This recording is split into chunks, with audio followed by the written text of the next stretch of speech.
invite Heidi and Aimee, the champions, as certified through the incredible hoodies. Thank you very much. Yeah, not getting away with it. Hello, everyone. How are you doing? So I'm Heidi. And I'm Aimee. There we go. As you can see, we're quite brightly dressed, so feel free after this to come and speak to us, especially Aimee. Yeah, sorry.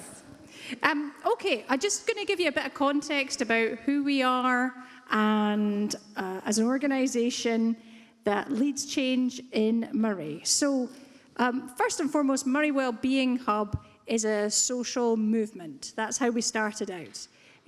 We are there as a collective of individuals who've experienced life challenges that have affected our mental health, and we want to use those to go forward and create change for other people. So right from the get-go, you can see that, well, not at the time when we started this, we actually had a research focus. We were using data from our own life.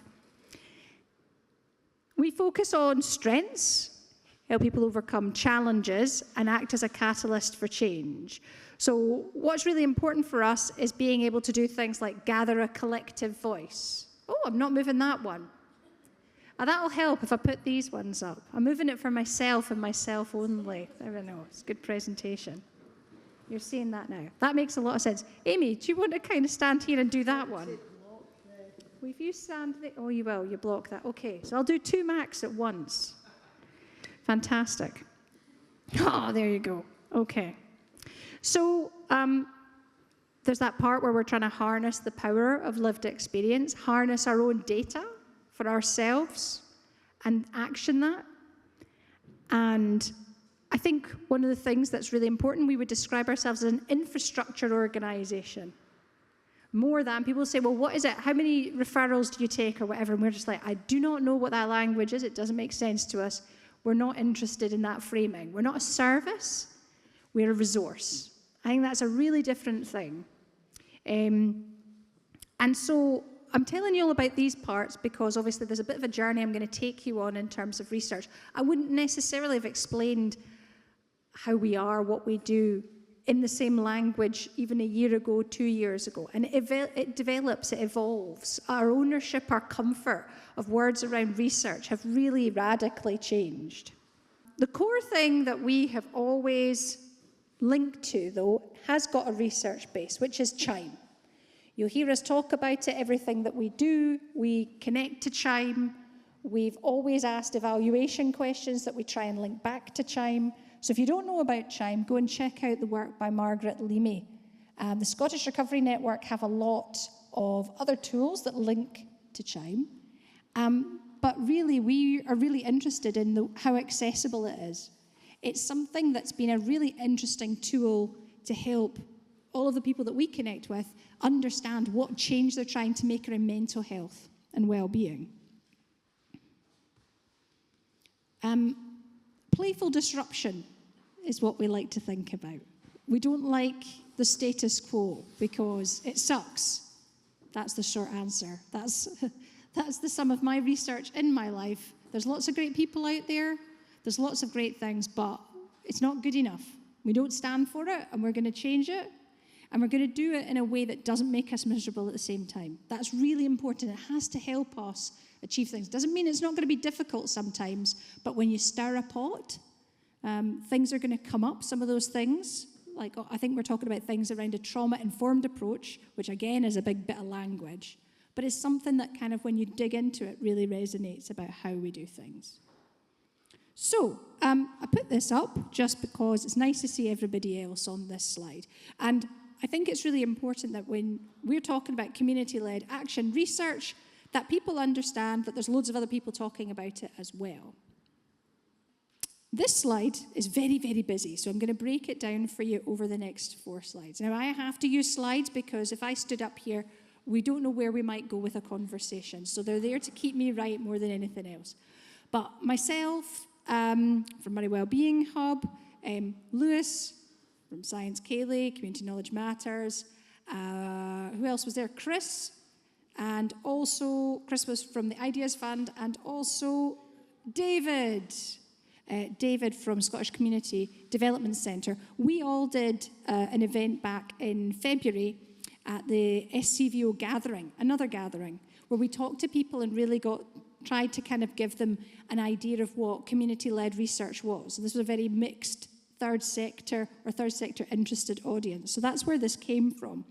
And when I was thinking about today, I thought I really want to break this down so that I can show you our journey as people who defined ourselves as social movement of peoples to where we are today.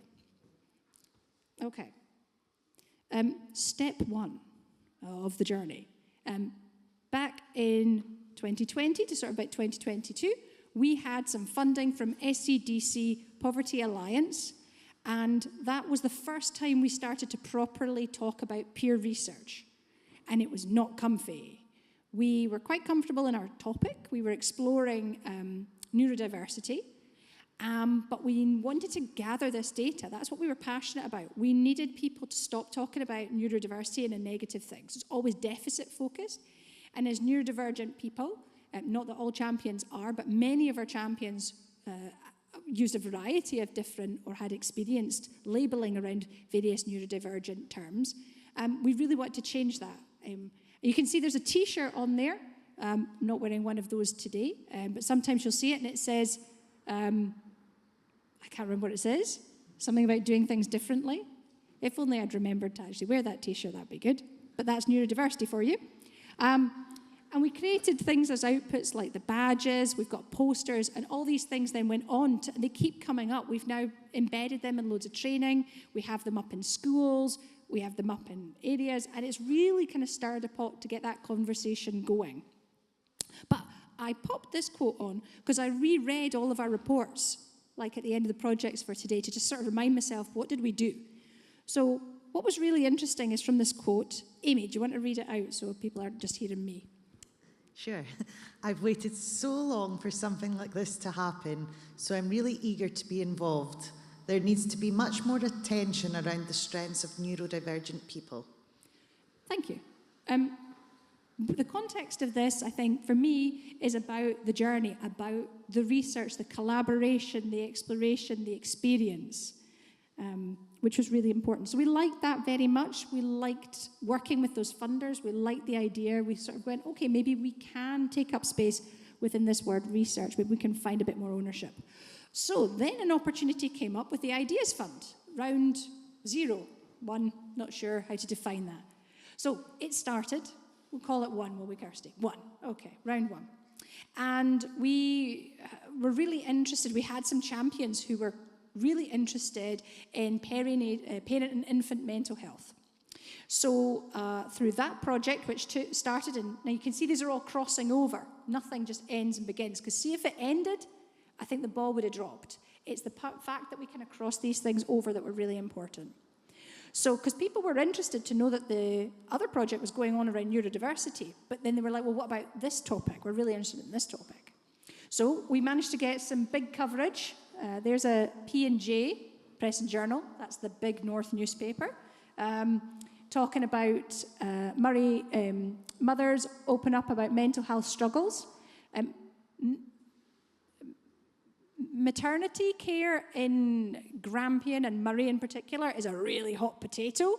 So we thought we'll get in there a little bit to try and get people to talk about mental health and challenge some stigma. And Aimee, we got 5 peer researchers, didn't we, through that process? Yep. I don't know if you want to say anything about that. I actually joined Moray Wellbeing Hub in 2021, but I never came on to the research project until probably closer to 2022. But I was also a peer of that community of interest. I'd just returned to work from having my little girl, so it was a really nice transition for me to actually be a part of that process from there together as a peer of the peer researchers that were on board as well. And it really helped build that foundations and connection to me with the project and with the peer researchers, because I must admit, research was a bit of a terminology that did scare me slightly when I first heard it was a research project, whereas my own growth has transformed massively throughout this whole process. Yeah, so I'd say I was definitely the person that was leading the research project. So my comfort increased. Then Aimee came on board and her comfort began to increase. You can see as well, we tried out different events. That's an event at the Bouncy Place. Trampoline park. Trampoline park. There we go, Bouncy Place. But to try and find a way to get parents to come so they could actually have time to talk to other people, because otherwise you have to do childcare, which is expensive and all kinds of problems, whereas this was bouncing. So that worked out nicely.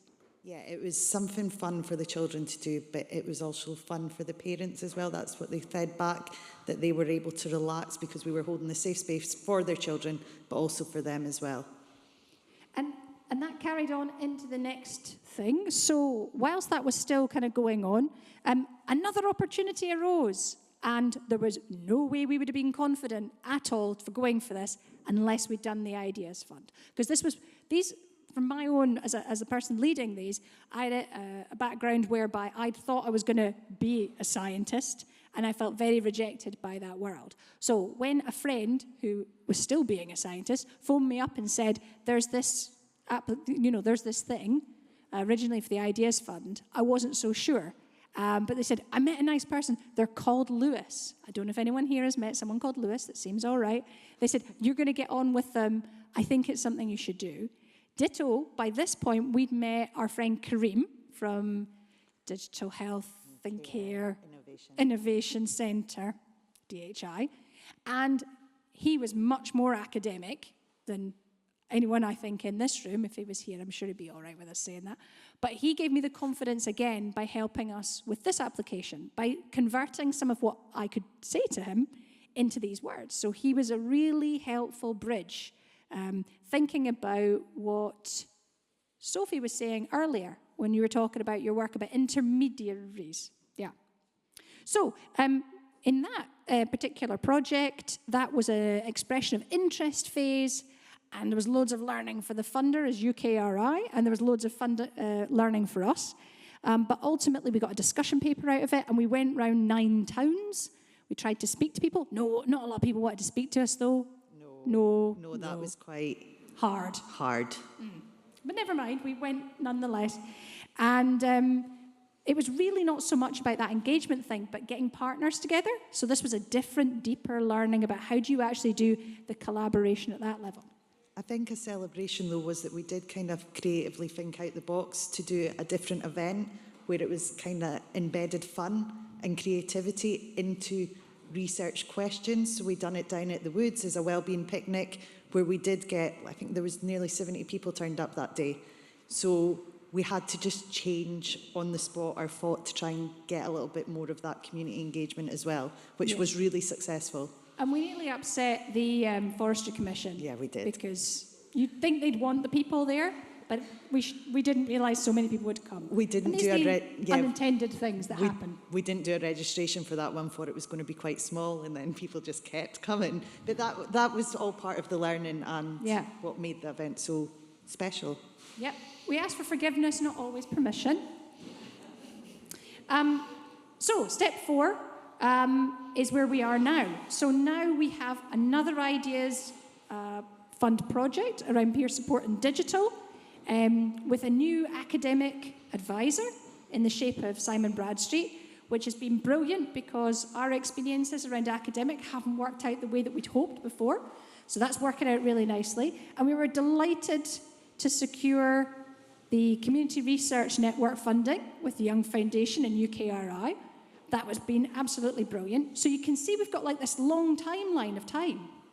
So I'm going to tell you a little bit about the actual Community Research Network in a minute, but I thought we'd have a little chat about peer research. So I'll put this up for those of you that like to look at something, but really it's there just to kind of remind us what we're going to talk about. Yeah. So what's happened over time as the kind of story's gone on is I was kind of leading a lot of that, doing a lot of the practical things. Aimee came along in a different role originally. Very different role with very little hours. Yeah.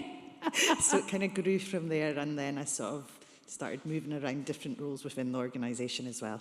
So then Aimee kind of became much more coordinator, had much more relationships with people, had that confidence, and I could step aside. And then over time, basically what's happened is you're now leading the peer research sort of work, and I'm kind of waving from like I'm being helpful over here kind of stuff, would you say? Yeah, absolutely. With your support and also our academic advisor, Simon, he's been phenomenal over this past year, really, that it's taken us to get to this stage. So I'd say another thing that we would love there to be 3 of us today. Unfortunately, Becca's not well right now, but Becca, for those of you that's met her, Becca was one of the people who joined us. She will not mind us talking about her at all because she loves to tell her story. And there is a recording of Becca sharing her story about the difference becoming a peer researcher has made to her on the Collaboration for Mental Wealth's website. And I promise I'll tell you about that. Yeah, it's a really inspiring story. So Becca came on as a champion and volunteer with us back in 2021. She had low self-esteem, low confidence, and was really searching for sort of our own identity and meaning and purpose. And she found that by connecting with us, connecting with the other peer researchers, and she started on her journey of sort of self-exploration and learning. And that journey continued to, Becca had been out of employment for over 20 years, raising 6 children, massive family, but she'd lost herself along the way. And she then actually came all the way through the journey. She's still a peer researcher just now, but she also came on to be a paid member of our delivery team as well, and has increased her own skills and confidence in many different areas that she would share herself and say that she never, ever imagined that she would even explore. Yeah. So it's been a wonderful experience, such a celebration, and it's been an absolute pleasure and honour to watch Becca's own personal growth through the journey as well. Yeah, I think the thing about that is, for me, that's exciting, is the idea that these mechanisms are a mechanism for personal transformation, well-being and change.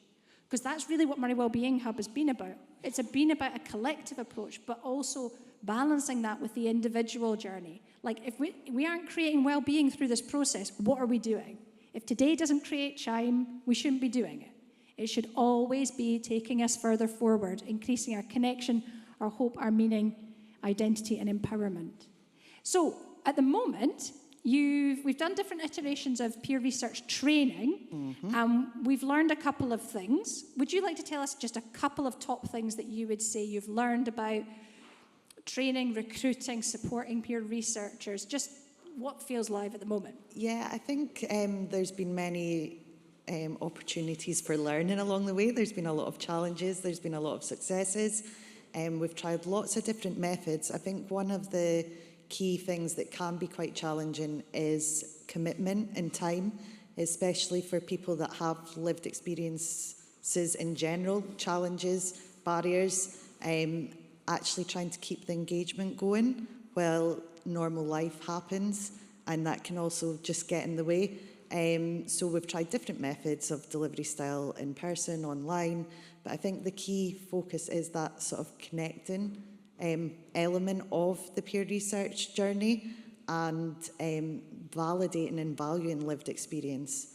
I think that is a key theme that just keeps appearing everywhere in working groups and with our peer researchers. So we have just started our newest style of delivery for peer researchers, and we've got 2 peer researchers with us in the room as well. I don't know if Yvonne and Chris want to give us a little wave. Woo! So that training just started on Friday. It was completely co-designed with peer researchers in a collaborative working group. And we're doing it in person. We did originally intend to do it over a longer period of time. However, we were struggling to get people's commitment just to that, to being available to do the course. So we're doing it over 4 weeks. It is a very basic introduction to peer research, and it's all about building that sort of safe space, the connection, and just opportunities for people to kind of explore together as peers. It's been very... First session went okay, I think, and we've got 15 peer researchers through session 1. So I think that's a celebration in itself. I think that's incredible. To have 15, I think, is incredible. People that will come along to an in-person session on a Friday in the day to talk about peer research. And it's kind of, in some ways, it's relevant if they carry on. They've done something that will send them off in different directions. So I think the other thing that occurs to me is the challenge of trying to set things up. And you can never, ever, ever get things bang on right. But what you can do is do good enough that sits well with the values. And I think that's really some of the learning that we've had. I'll just finish up by telling you a little bit about collaboration for mental wealth in Moray. So we're also here, although we're wearing our most attractive champion jumpers, we're also here as conduits between that and our partners who are part of Collaboration for Mental Wealth in Moray, which is 8 organisations, I think. I miscount, we probably left ourselves off that, but maybe 8 others than us, from the Moray location. And one of the ways that I think is really important is that we want to kind of become this umbrella, a bit like Community Knowledge Matters, we like to refer to as our sister or sibling community research network over here. And we're hoping to sort of put, for example, like our Ideas Fund project will kind of connect into that. And it's been great to be able to try and help the funders actually to make that partnership and connect as well, because it's not easy for them either when they're trying to do something a bit different in their sector. So all of us are learning. So I popped this up. I realize it's not very readable. I'm happy to show people things at another time. I think best is always to go to the website and get more information. But ultimately, you can see here our aim about empowering partners to find out what works well in creating mental wealth for Moray and to use that knowledge so you can see how Wright, that thread from Moray Wellbeing Hub of using lived experience goes right the way through this. And we've got opportunities for both organisations and for individuals. So the organisations, whether they want to be network partners or part of our advisory panel, peer researchers, but also there's the citizen panel, which is a different option as well in terms of offering something for people who maybe just would prefer to have a lighter touch or a different approach that fits around their commitments. So you can see my amazing graphic with the umbrella there. We do things collaboratively through different working groups, and we're constantly evolving and trying to figure out the best way to do that, which will be inclusive, and to make sure that the thread of lived experience goes right through the middle of it. But I'm going to take us back full circle to Chime again. For us as Moray Wellbeing Hub, as part of all these projects, as hosts of the Collaboration for Mental Wealth, what we want to create for people in Moray is today, right now, Chime, is tomorrow Chime, and into the future, greater Chime. So we think that what we're really interested in, that we're really going to come away with over the next few years, is being able to articulate more and more about how it particularly research approaches allows us to create Chime through that mechanism. So how are we getting more well-being by being researchers, by being interested in research? So we feel that's about things like mutual collaboration, positive change through the ability to influence, celebrating strengths, skills and self-advocacy, and the empowerment to have resources of a central hub. So if you want to research something, you want to explore something, you know you can come to us and we can maybe signpost, as I say, the Collaboration for Mental Wealth. Okay, that is us. Thank you very much. All right, before we stop off for tea, dinner, lunch, where are we? We've got time for one question. Anyone got one?